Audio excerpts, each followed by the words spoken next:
modelando a nossa visita. Já estamos aqui com a Denise Campos de Toledo, o professor Vila, a Vera Magalhães, o Eduardo Moreira, para entrevistar. E você pode participar, a nossa hashtag é Manuela Dávila na JP, Manuela Dávila na Jovem Pan. Candidata, bom dia, obrigado pela visita, como vai? Bom dia, é um prazer falar com vocês e com todos os ouvintes da Jovem Pan. Candidata, começando a nossa conversa, a coligação do PT pediu ao TSE que a senhora receba uma espécie de proteção da Polícia Federal depois de ter sido alvo de uma notícia falsa, de que a senhora teria ligado para o responsável pelo ataque que sofreu Jair Bolsonaro. O que aconteceu efetivamente, candidata? Então, na realidade, o que nós levamos ao Tribunal Superior Eleitoral é um conjunto de notícias falsas, o que nós chamamos de fake news, que tiveram uma amplificação muito veloz nas redes sociais e, portanto, provavelmente tenham sido alvo de financiamento, porque todos nós que agimos nas redes sabemos que uma publicação não vai de 1.000 compartilhamentos a 19.000 compartilhamentos em 10 minutos, como eu vi acontecer com os meus próprios olhos, né? E nós levamos essa notícia ao Tribunal Superior Eleitoral, porque trata-se de uma notícia falsa, como diversas, mas de um caráter muito mais grave. Por quê? Porque ela diz, não é nenhuma indireta, é algo bastante direto, que eu havia monitorado os passos durante o dia inteiro do sujeito que esfaqueou o candidato Jair Bolsonaro. Percebam, no mesmo momento que o candidato diz que é vítima de um crime político e que sabe que a Polícia Federal quer abafar o crime, portanto, cria um ambiente de altíssima intensidade de raiva contra mim, porque imaginem vocês, um candidato que desperta amores e ódios como o Bolsonaro, né, ter sido alvo, em tese, por essa notícia falsa, de uma armação minha. Então, o que nós levamos ao Tribunal Superior Eleitoral é o pedido que retirem isso do ar, que esclareçam quem são as pessoas que publicam, se há financiamento, se não há financiamento, que descubram, a partir de investigação da Polícia Federal, os IPs dos computadores que propagaram essa notícia e que forneçam não mais segurança, mas segurança, porque a Polícia Federal não fornece segurança aos candidatos a vice-presidente, como é o meu caso, apenas aos presidentes. A questão do Petrolão, deixa eu perguntar diretamente à candidata. O Petrolão existiu, ou o Petrolão é uma ficção, construído, uma invenção na história da humanidade, é um dos maiores desvios já conhecidos, certamente, na história da humanidade, do Brasil, com toda certeza. Como é que a sua chapa, do qual a senhora faz parte, analisa o Petrolão, as condenações existentes, inclusive a condenação de Luiz Inácio Lula da Silva por corrupção? Bom dia, Vila. Nós avaliamos que existem governos que combatem a corrupção e governos que não combatem a corrupção. Nós somos o governo, ou fomos parte do governo juntos, que consolidaram as estruturas de enfrentamento aos episódios de corrupção. Eu cito algumas delas. A Polícia Federal, que passou a ser fortemente, receber investimentos e ter sua autonomia garantida para fazer as investigações de acordo com o adequado. A Procuradoria-Geral da República, que nos nossos governos jamais teve um indicado por seu comando que não o primeiro da lista tríplice, e vejam, após o golpe, a primeira indicada já não é o primeiro lugar da lista tríplice, portanto, nós fortalecemos a lei de transparência, embora os governos executem a lei de transparência de forma muito difusa, né, não fornecem os dados agrupados de maneira de simples acesso, é uma lei aprovada durante o governo Dilma. Esses mecanismos apuraram um conjunto de desvios de corrupção, e o que nós defendemos... Do PT. De vários partidos. Sim, e do o ex-presidente Lula, por Quando eu concluir o raciocínio, claro, eu chego lá. Que claro. Tu fizeste várias perguntas em uma, eu estou tentando responder uma para ser fiel ao que tu perguntaste. Obrigado. Então, o que nós sabemos e que defendemos é que as pessoas que tiverem comprovadamente envolvimento nos ilícitos estejam presas. Eu sempre me manifestei dessa forma, o Haddad sempre se manifestou dessa forma. De outro lado, ocorre um conjunto de julgamentos que são notoriamente políticos. Né? Alguém questiona o envolvimento político quase militante do juiz Sérgio Moro? Eu questiono. Bom, a população está vendo ele desfilando por aí, né? Alguém questiona, ele não desfila só abraçado em tucanos, viu? Não. Ele desfila. Primeiro, eu não acho que ele desfila. Tu não acha que ele desfila? Não. Ele cumpriu as suas atribuições, tanto que a condenação do TRF da 4ª Região de 9 anos saltou para 12 anos e 1 mês. Claro, com a pena igual entre todos os magistrados, né? Sim. Claro, tantas vezes você tem decisões unânimes. Você acha que foi um acerto? Não, eu acho que o que nós defendemos é que o presidente Lula seja julgado até a última instância com a velocidade que é adequada.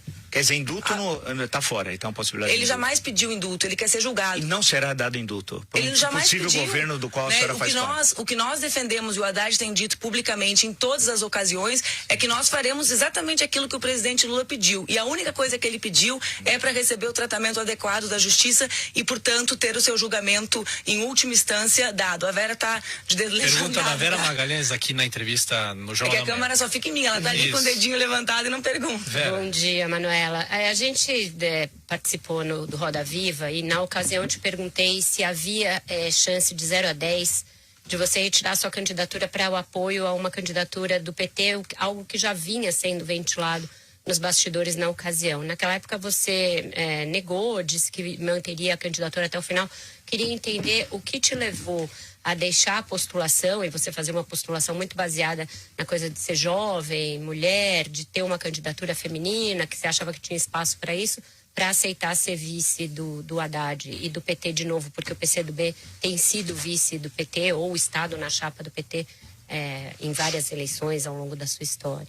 Nós nunca fomos vice do PT, é a primeira eleição que a gente não. É a primeira eleição que a gente ocupa esse espaço.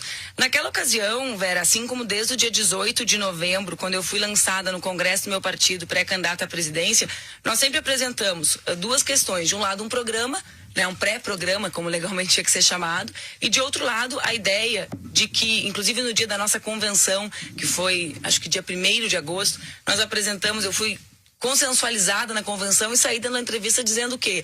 Que se nós conseguíssemos fazer ou construir uma unidade do nosso campo, a necessidade de unir forças era maior do que das candidaturas individualmente. Naquela ocasião, me lembro que vários jornais repercutiram e perguntaram se a unidade não passar pelo teu nome. Eu ainda brinquei, diga ao povo que não fico, né? Porque se nós conseguíssemos unir mais forças, mesmo que eu não estivesse na chapa, nós poderíamos ainda assim retirar a candidatura, porque a necessidade da unidade para nós do PCdoB era algo muito importante.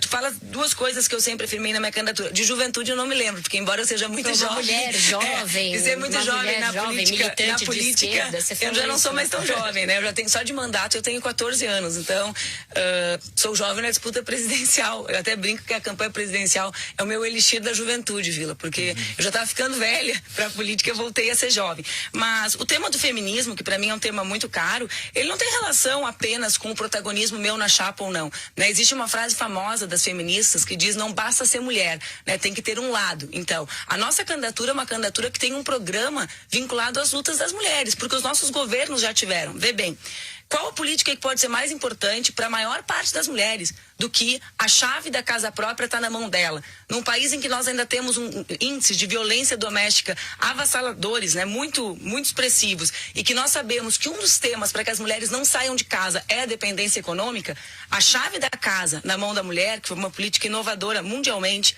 né, mulheres chefes de família. Não, Mário Covas acho que já fazia isso na CDHU aqui em São Paulo. Sim, mas do ponto de vista nacional, dentro de uma política de moradia com muito volume, é inovadora mundialmente, inclusive o conceito de mulher chefe de família, né? Depois, o cartão do Bolsa Família, a Secretaria de Políticas das Mulheres, que é verdade que é uma luta desde o Conselho Nacional da Mulher na década de 80, mas foi criada e estruturou as redes relacionadas à Lei Maria da Penha, que também foi aprovada pelo Congresso durante os nossos governos. Então, a candidatura a ser feminista, para mim que sou feminista há 20 anos, desde que comecei a fazer política, não é algo estritamente vinculado ao fato da presença ou não de uma mulher na chapa, embora um dos temas do movimento de mulheres seja a nossa visibilidade. E eu estou representada lá, acho que eu represento bem o conjunto de bandeiras que nós defendemos. Denise. Manuela, eu estava querendo só que você esclarecesse um pouco melhor essa questão da posição do ex-presidente Lula, a questão do indulto, porque a gente vê inclusive nas propagandas que você aparece a imagem dele, aparece também do candidato Haddad, e a gente vê uma polarização cada vez maior dessa pesquisa, das pesquisas eleitorais, e o posicionamento é exatamente isso, o questionamento: qual vai ser o papel do ex-presidente Lula, se há a possibilidade de alguma armação para tirá-lo da cadeia através de um indulto, através de outros mecanismos. Então, qual seria o papel dele nessa figura? Porque é uma propaganda estranha, que você vê a foto de vocês três, né? E você aparece também. Então é como se ele fosse uma sombra sempre presente, né? E tem, inclusive, a Haddad indo lá conversar com ele. Então, qual o posicionamento claro de vocês em relação ao eleitorado? Para entender isso, como vai ser. Bom dia, Denise. Quanto ao indulto, eu acho que eu já fui bastante clara, mas eu vou ser repetitiva, então peço desculpa se não fui clara. O presidente Lula jamais pediu indulto, né? E jamais o Haddad se manifestou nesse sentido, porque o que ele quer é ser julgado até a última instância, o que não foi, o que não aconteceu até agora. Eu acho engraçado, sinceramente, quando falam da sombra, até tu usaste o termo sombra do presidente Lula. Cada um tem a referência que tem, né? E nós temos uma grande referência nesse que é o maior presidente melhor avaliado da história do Brasil. Já imaginou como seria engraçado se Bolsonaro utilizasse a sombra do Ustra no seu programa? Porque cada um tem a referência que tem. Quem foi que ele homenageou no dia do impeachment? Carlos Alberto Ustra, um torturador, né? Então, talvez pudesse botar a foto no croma do Ustra. O Alckmin poderia colocar do Fernando Henrique, mas escondem as suas referências dos seus governos. Você acha que o Ustra e o Fernando Henrique são comparáveis? Não, eu acho que cada um tem a sua referência. Eles não são comparáveis entre eles. Eu digo, Ustra é referência de Bolsonaro, como Fernando Henrique é a referência dos tucanos. Agora, em relação portanto, poderiam estar no croma, ou seja, na parte posterior, né, do programa, como o Lula está no nosso. Nós temos a nossa referência, né? Nós não a escondemos. Esse programa foi construído a 4 mãos. O Haddad coordenou esse programa para a candidatura do presidente Lula. Quando nós nos somamos na chapa, nós PCdoB, nós fizemos ajustes porque tínhamos um programa e fizemos um encontro de programa. Então, o papel será esse, o papel de alguém que construiu esse programa junto com a gente, e é uma grande referência política nossa. E fico feliz que ele seja nossa referência, Vera. Então, justamente sobre essa referência, se isso ajuda com uma parcela do eleitorado, de outra forma é um impeditivo com o outro. Pesquisa Ibope divulgada ontem fez uma pergunta específica a esse respeito. Perguntou às pessoas se elas votariam no Fernando Haddad apoiado pelo ex-presidente Lula. 26% disseram que com certeza, 19% disseram que poderiam votar e 49% disseram que não votariam de jeito nenhum, dadas as circunstâncias. Isso é maior do que a rejeição individual que ele, Haddad, tem na mesma pesquisa. Você não acha que o lulismo hoje é a grande força a fomentar o bolsonarismo, o antilulismo, no caso? Não, eu acho que a grande força a fomentar o bolsonarismo foram os irresponsáveis que motivaram o discurso de ódio na sociedade brasileira, né? E que acharam que no processo eleitoral conseguiriam simplesmente escanteá-lo e fazer surgir uma outra voz liberal, sem perceber como mexeram com as paixões da população diante de uma crise econômica tão severa quanto essa. O que eu acho que vai acontecer no segundo turno, Vera, se o segundo turno for, digamos, que se consagre a imagem que nós temos das pesquisas hoje, acho que a população vai olhar para o meu candidato, Fernando Haddad, e vai enxergar nele, além do programa, características imprescindíveis para tirar o Brasil da crise. Nós temos como agudizar conflitos diante de uma crise econômica tão grande, nós temos como colocar diante do governo central alguém incapaz de ouvir uma opinião divergente. Nós temos como ter alguém no governo central que legitima a ideia de que nós mulheres criamos desajustados quando criamos sozinhas os nossos filhos, ou que as mulheres e as avós criam pessoas que são as que promovem a violência sem responsabilizar a parcela que abandona as crianças das ausências do Estado. Eu não acredito nisso. Eu acho que no segundo turno a população olhará, né? Até eu às vezes brinco com o Haddad, tem um personagem que falavam dele, que é o Haddad tranquilão, né? Que é uma tranquilidade real que ele tem, a tranquilidade, a serenidade dele diante dos problemas, para mim, também é uma característica central que nos levará à vitória no segundo turno. Deixa eu perguntar algo não muito tranquilo. Se a Câmara te pega um pouquinho, Vila, porque o Vila dá cada risada boa de ver. Não, é que você tudo bem. Você desconhece que existe antilulismo? Não, acho que existe, é natural que exista. Numa sociedade democrática existe governo, existe oposição, existe quem gosta e diz quem não desgoste. O problema não é gostar ou desgostar. O problema é fomentar o ódio contra quem desgosta. E obviamente os candidatos de centro não vão apoiar o PT, concorda? Não sei o que vai acontecer no segundo turno. Eu acho que existirá um centro democrático que estará preocupado com as instituições, que estará preocupado com a ideia de que é possível fazer uma Constituição fechada entre 4 paredes, como sugeriu o general Mourão. Acho que estarão preocupados com a desvalorização dos espaços que nós construímos desde a redemocratização. Eu imagino que sim, eu imagino que estarão preocupados com isso. Professor Vila, faz a pergunta e na volta ela responde. Eu queria perguntar rapidamente, porque é importante que todo mundo pergunte, que quanto mais questões, acho que até melhor para a candidata expor sua plataforma. Mas a candidata é do Partido Comunista do Brasil, quer dizer, portanto, se mantém o nome até hoje, que acredita no comunismo. Durante muito tempo, o PCdoB se auto-intitulou intitulou Partido do Socialismo, o que é diferente do comunismo na leitura marxista. Uma coisa é comunismo, outra coisa é socialismo. Eu queria saber se o partido da senhora, do qual a senhora faz parte em aliança com o Partido dos Trabalhadores, continua defendendo o socialismo no Brasil e, no limite, o comunismo. Pode responder, candidato, antes do intervalo. Pode responder. Estava ouvindo a aula de marxismo do Vila. Sim, eu sou uma militante comunista. Eu acredito no mundo sem injustiças. O que significa Socialização isso? dos meios de produção. Se eu puder concluir, Vila, o que eu sou. Tu quer responder por mim? Não, eu sou jornalista. não, sem problema. Seria pode uma responder. ótima entrevista. Eu adoraria. Se um dia tu me der a honra, a gente faz um café com o Vila e eu testando se eu ainda consigo entrevistar alguém como eu entrevistava na faculdade. Tá bom. O que eu acredito? Eu acredito na justiça social. Se tu pegares o nosso programa para o Brasil hoje, o centro do nosso programa é um programa de desenvolvimento nacional. A retomada da atividade da indústria. Qual o papel do Estado nisso? Vila, eu sempre desafio os liberais, talvez tu possa me responder. Qual é o Estado que se desenvolveu sem participação do Estado? Né? Qual é o Estado nacional? Estados Unidos? Alemanha?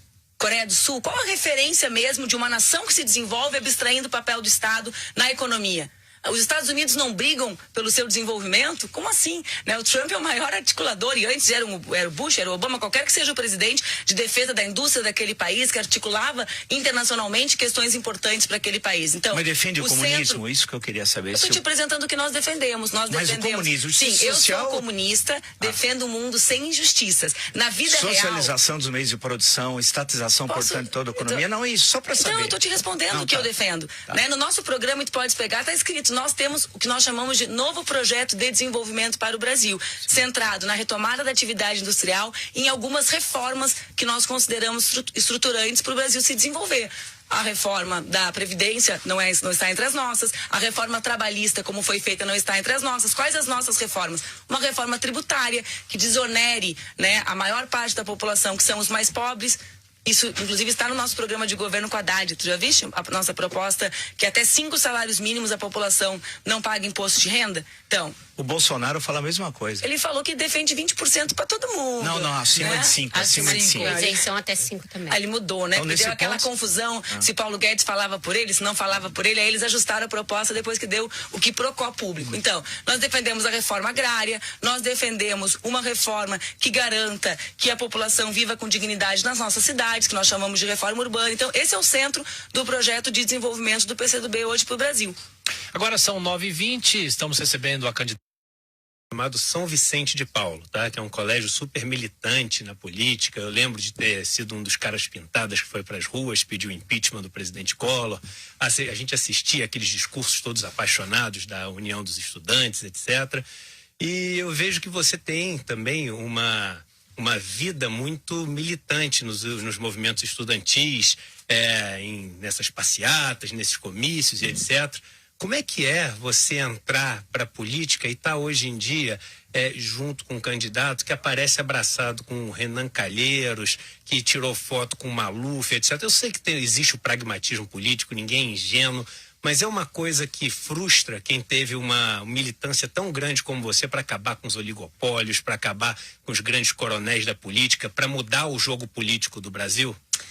Sabe que eu tenho, Eduardo, uma felicidade grande, porque a vida foi muito generosa comigo. Então, vê a minha situação. Em 2003, quando o Lula foi eleito presidente e o Haddad logo em seguida virou ministro da Educação, eu era vice-presidente da União Nacional dos Estudantes. E eu, às vezes, brinco com o pessoal que todos os adesivos que eu colava no peito, eu vi virarem realidade. Então, as minhas lutas eram pelo fim daquele decreto que proibia as escolas técnicas, né? Uma medida que era profundamente antinacional, porque a gente tem que formar mão de obra técnica para desenvolver a nossa indústria, para a nossa juventude ter oportunidades. Eu lutava por cotas nas universidades públicas, pelo financiamento, na época era o Creduc, né? Que estava avançando para o FIES, por aumento de vagas na universidade. Eu era bolsista de pesquisa do CNPq na graduação, e eu dizia para os meus colegas assim, eu sou bolsista, eles achavam que eu não fazia nada, porque só podia ser estagiário, que a gente chamava de escraviário. Quem pesquisava não existia no Brasil. E eu vi todas essas minhas lutas da Uni se tornarem realidade nos governos do presidente Lula e do Haddad. Depois eu tive a oportunidade de ser deputada e relatar os estágios, junto com o Haddad, ministro da Educação, ver a luta por aumento do investimento de PIB PIB na educação, que nós também realizamos com ele. Então, para mim é uma satisfação. Bolsista tem desde o governo Vargas. Só terminar. A CAPES foi criada no segundo governo Vargas. Talvez o senhor não tenha entendido, professor, o que eu falei, que nós éramos tão poucos bolsistas de iniciação científica. Mas só sem querer de 80, Manuela, sem querer. Desculpa, eu entrei na universidade em 99, então eu não me refiro à década de 80. Então, isso eu nasci em 81. Então, eu já dava aula, então na universidade eu tô só lhe explicando, na década de 90, quando eu fui bolsista de pesquisa, nós éramos pouquíssimos, né? Nós estávamos em extinção. As bolsas de iniciação científica do PIBIC, do CNPq, claro, o senhor como professor conhece. Naquele momento eram pouquíssimas bolsas, professor. Então, o que eu quero te dizer, Eduardo? Que eu tenho um orgulho... se você se sente confortável em estar num partido que está junto com o Renan Calheiros, por exemplo. Eu me sinto muito feliz de ser parceira de chapa do Haddad e de nós unificarmos pessoas a partir do nosso programa. Mesmo o Renan Calheiros da vida? Nós temos um projeto para o Brasil, né? E esse nosso projeto é o projeto que nós já governamos e já mostramos o que podemos fazer, né? E o Haddad foi digamos assim, um dos pilotos desse programa durante os anos do governo Lula. Então não incomoda, né? Ter o Renan Calheiros do lado abraçado. Eu não me incomodo com o nosso programa, com a nossa... Não me incomodo com...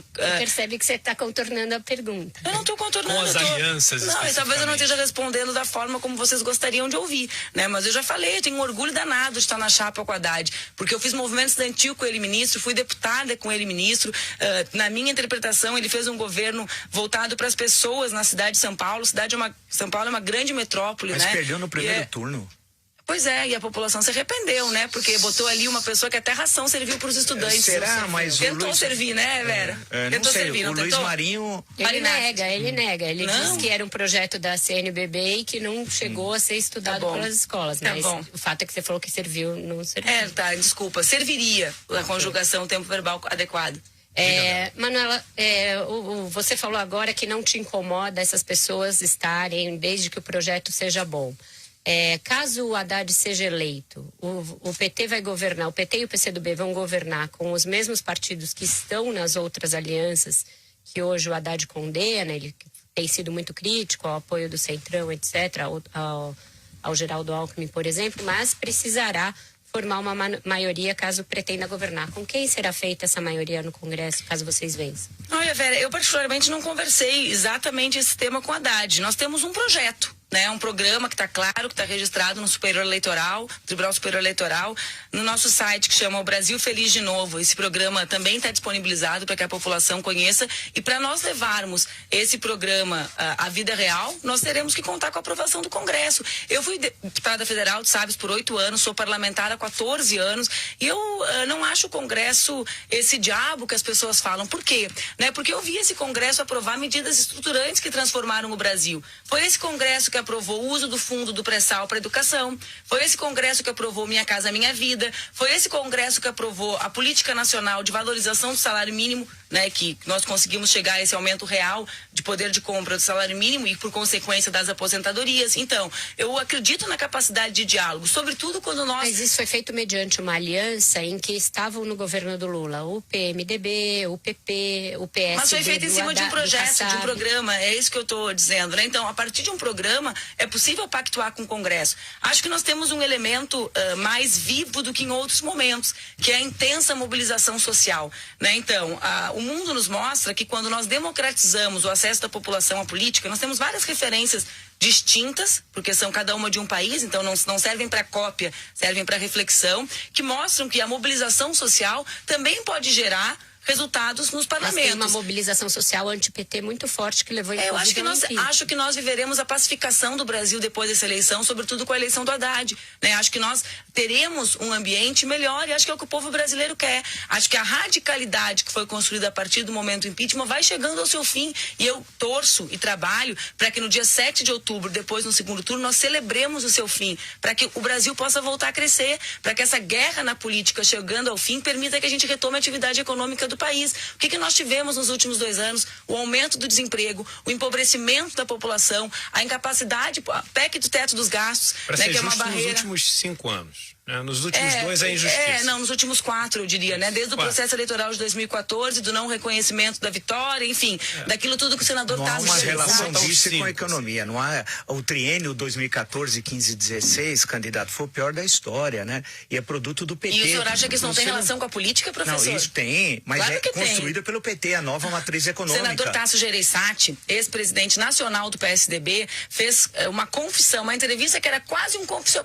ele poderia estar no confessionário com o padre, né? Porque o que ele disse? Nós erramos quando não reconhecemos a vitória, questionando a justiça eleitoral. Desde 89 isso não tinha acontecido no Brasil. Percebam, a nossa democracia conseguiu ser consolidada, mesmo com Tancredo morrendo lá na quase direta, nas não diretas, depois do colégio, conseguiu se consolidar com o impeachment do Collor. Por quê? Porque não havia questionamento da justiça eleitoral, diferente de outras nações da América do Sul e da América Latina em geral. Vejam, a justiça até eles não reconheceram a vitória, primeira vez, disse o Tasso, palavras aspas, Tasso Gereissati, não Manuela Dávila. Depois impediram Dilma de governar. O que ele diz? Barrando todas as medidas apenas porque eram do PT. Então, na realidade, evidente que o problema da economia decorre também da política. Por isso que, na minha interpretação, é tão necessário que a Haddad vença as eleições para que a gente não amplie por mais 4 anos esse ambiente político de insanidade, né, de guerra, que não permite que o Brasil retome a sua atividade econômica. Última pergunta. O BNDES foi usado pelo PT durante 13 anos e destruíram o BNDES e tal. Agora, recentemente, o novo presidente do BNDES disse que só para Venezuela e Cuba dava um prejuízo de 1 bilhão e 100 milhões de reais. Eu queria saber que no eventual governo do qual a senhora fará parte, caso o PT vence e o PCdoB vence as eleições, se vão continuar empréstimos para a ditadura venezuelana, para a ditadura cubana, se é que a senhora considera esses países ditadura, vai continuar do mesmo jeito? Última resposta, candidato. Se nós ganharmos, o BNDES vai voltar a cumprir um papel de desenvolvimento do nosso país. E mais do que isso, se nós ganharmos, o Itamaraty voltará a ser um espaço de construção de saídas pacíficas do mundo, porque cada brasileiro e brasileira que conhece a tradição de Rio Branco e de Bonifácio, que viu o que Fernando Henrique e Lula fizeram de forma continuada, porque é a política de Estado mais sólida, sente vergonha quando vê o Brasil palpitar pelo Twitter sobre os outros países. Então, do ponto de vista econômico, o BNDES voltará a ser parceiro do Brasil, de seu desenvolvimento e das suas empresas, porque nós precisamos disso, e todas as nações desenvolvidas têm os seus bancos de fomento vão emprestar para Venezuela e com Cuba? Juros baixos, e do ponto de vista diplomático, o Brasil voltará a manter laços que cultivem a paz, sobretudo na nossa região, professor. Por quê? Porque cada pessoa que defende a soberania nacional, seja das Forças Armadas, ou seja, cidadão civil do Brasil, torce para que os conflitos regionais diminuam, né? Continuar apoiando Venezuela e Cuba, isso é o que eu queria, sim ou não? Candidato. Nós não apoiamos Venezuela e Cuba, não, professor, no BNDES. Não houve esse apoio. Os empréstimos, essas distorções. Porto de Mariel. Mas os empréstimos garantiram o desenvolvimento das nossas empresas. Mas não pagaram. O próprio presidente do BNDES, Diogo de Oliveira, disse 1,1 bilhão de reais. O que...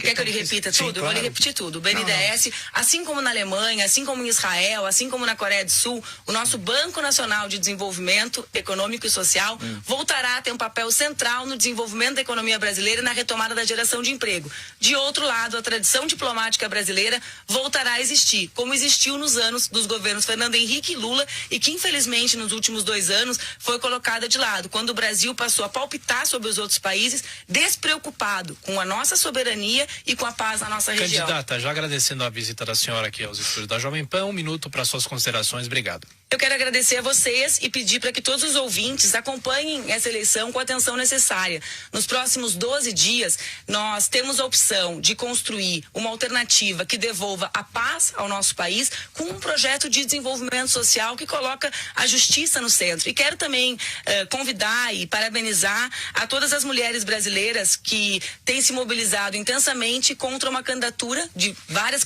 elas, as mulheres, apoiando vários candidatos e candidatas a presidente, mas que se posicionam permanentemente contra um candidato que diz que nós merecemos eventualmente sermos estupradas ou que devemos receber menos salários que os homens quando exercemos uma mesma função, ou ainda que tem um vice que acredita que mulheres e avós criam crianças desajustadas. E no dia 29, todas essas mulheres, cada canto do Brasil sairão às ruas e eu me somarei a elas porque acredito que o Brasil precisa das mulheres para que nós tenhamos um desenvolvimento justo. Obrigada, um bom dia. Obrigado. Candidata Manuela Dávila, nesse espaço nós já entrevistamos o general Hamilton Mourão, vice de Jair Bolsonaro, Ana Amélia, vice de Geraldo Alckmin, Paulo Rabelo de Castro, que compõe chapa com Álvaro Dias, Germano Rigoto, vice de Henrique Meirelles, Eduardo Jorge.